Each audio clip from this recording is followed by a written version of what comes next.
As the sun began to set over the quiet town, a young woman named Emily hurried down the cobblestone street, her heart pounding in her chest.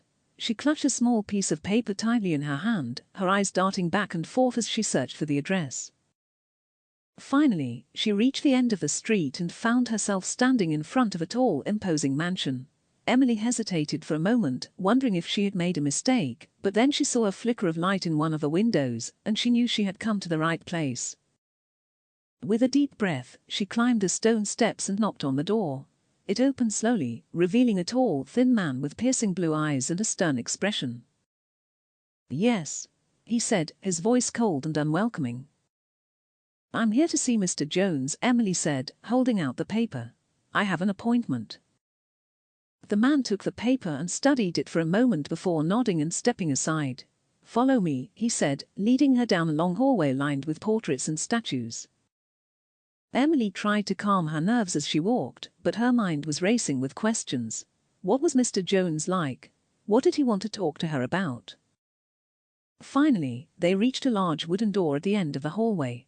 The man opened it and motioned for Emily to enter. Inside, Emily found herself in a spacious room with high ceilings and richly decorated walls. In the center of the room sat a large desk, and behind it sat a man who could only be Mr. Jones. He was an older man with a kind face and a warm smile, and Emily felt herself relax a little as he greeted her. "Please, have a seat," he said, gesturing to a chair in front of the desk. "I've been looking forward to meeting you, Emily." Emily sat down, feeling more nervous than ever. She had no idea why Mr. Jones wanted to meet her, but his kind demeanor put her at ease. "Thank you for seeing me, Mr. Jones," Emily said, trying to sound confident. "May I ask what this is about?" Mr. Jones leaned forward, his hands clasped on the desk. "I've been following your work, Emily," he said. "Your art is truly remarkable." Emily felt her cheeks turn pink with embarrassment. She had never considered herself particularly talented, and she certainly didn't think anyone important would be interested in her work. "I'm flattered, Mr. Jones," she said, "but I'm not sure I understand." Mr. Jones smiled kindly. "I'll get straight to the point, Emily. I'm an art dealer, and I would like to represent you. I believe your work has tremendous potential, and I would like to help you share it with the world." Emily's heart skipped a beat. An art dealer? Represent her? It was too good to be true. "But why me?" she asked, her voice barely above a whisper. Mr. Jones leaned back in his chair. "I have a good eye for talent, Emily. And I think you have something special. Something that could really make an impact." Emily's mind was spinning. She had always dreamed of making a living from her art, but she never thought it was possible. And now here was Mr. Jones, offering her a chance to do just that. "I don't know what to say," she stammered. "This is all so sudden." "I understand," Mr. Jones said. "Take your time, Emily. Think about it. And if you decide you're interested, we can discuss the details further." Emily left Mr. Jones' office in a daze. She couldn't believe what had just happened. An art dealer wanted to represent her. It was like something out of a dream. As she walked back down the hallway, the same man had let her in approached her. "Did Mr. Jones give you good news?" he asked, his tone still cold but with a hint of curiosity. Emily smiled nervously. "Yes, he did. He wants to represent me." The man raised an eyebrow.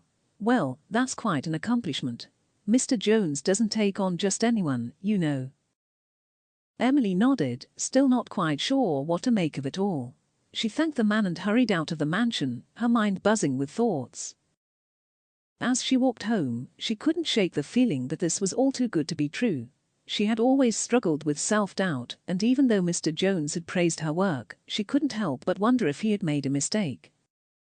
But as the days went by, Emily found herself growing more and more excited about the prospect of working with Mr. Jones.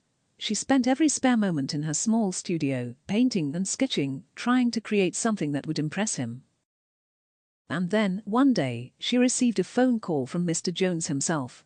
He wanted to meet with her again, to discuss the details of their partnership. Emily practically floated to the mansion, her heart pounding with anticipation.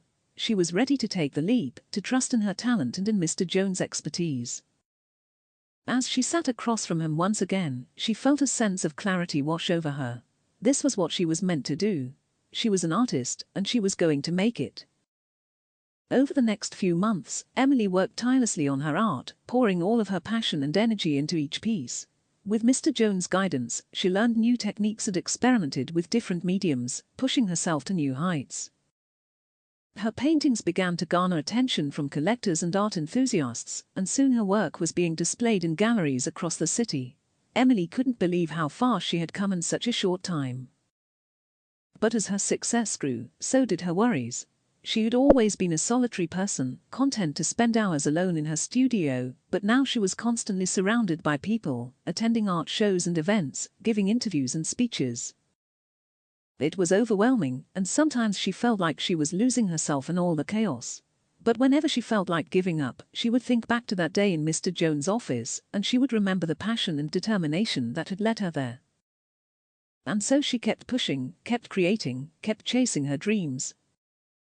Years later, when Emily looked back on her life, she knew that meeting Mr. Jones had been the turning point.